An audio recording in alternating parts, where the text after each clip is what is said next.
Hi everybody, my name is Abigail. I'm a psychic medium and a therapist, and I want to talk to you today about manifesting goals and why it's probably better to aim big than to aim small. Like, I see a lot of people online and TikToks and different social media saying you can manifest a text message and manifest someone to be obsessed with you.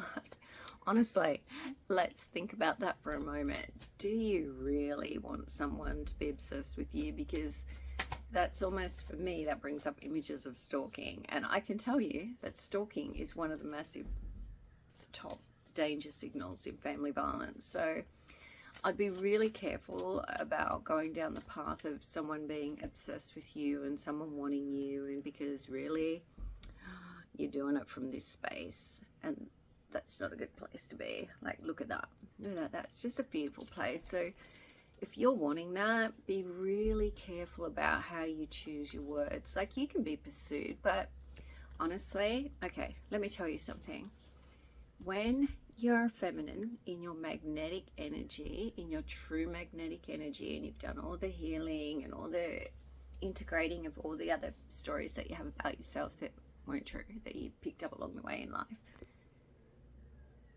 you're going to be chased, whether you like it or not, because life's going to chase you. The things that want are going to come in and surround you, and it's not going to be scary. It's not going to be like being pursued to keep your ego quiet. It's not going to be like being obsessed over to keep your ego like stuck in a place for a little while. And then we all know that anything you do from a place of ego doesn't last very long. It's always temporary, because we're always expanding, and we're always expanding from our light, not from our darkness. So hopefully, well, I don't know anybody expanding from their darkness, really. So be really careful. Set your goals really clearly. Look, and I think if you're wanting a relationship or wanting relationships within your family to be different and better, then set the goal. Set the goal high. Come up with an end result. Come up with an ideal. Come up with a story of how you want it to be. Write it down. Be really clear. What's your end goal?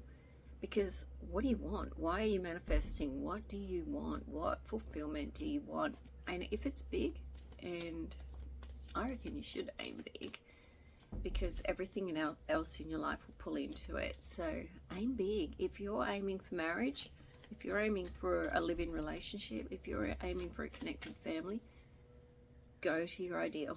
Go for your dream. Absolutely go for your dream. Don't go for a text message or a date or something like that, or a family dinner, because it hasn't got enough cement. It hasn't got enough to hold everything else together. So you'll get one thing, and maybe you just need to prove that you can do that. But no, aim high. And the higher you aim, yeah, don't be playing small. Look at her. Yeah, send me a little text message. No, I don't think so. Aim bigger. There. Aim bigger. Have your wish. Write it down. Be clear. And look, wands, it's got like growth coming off it left, right and center. She's just peaceful. She's just waiting, and some things in the background there growing. A life is coming forward. So aim big, aim high, but don't expect it to come in quick, because it could, but for most people, that's not the way. Neurotypical people with any type of attachment disorder, and we can say that, oh, well, we just name it that because when we're manifesting, we name everything in our reality. But it is a reality, and we do live in the 3D, and it's how your 3D pathways are wired, but you can rewire because the brain has plasticity. So aim big, aim high, and then expect to do the release work. And because once you do the work and you release it, you're not going to be sitting back waiting for little things anymore, because your big goals will be fulfilled. What?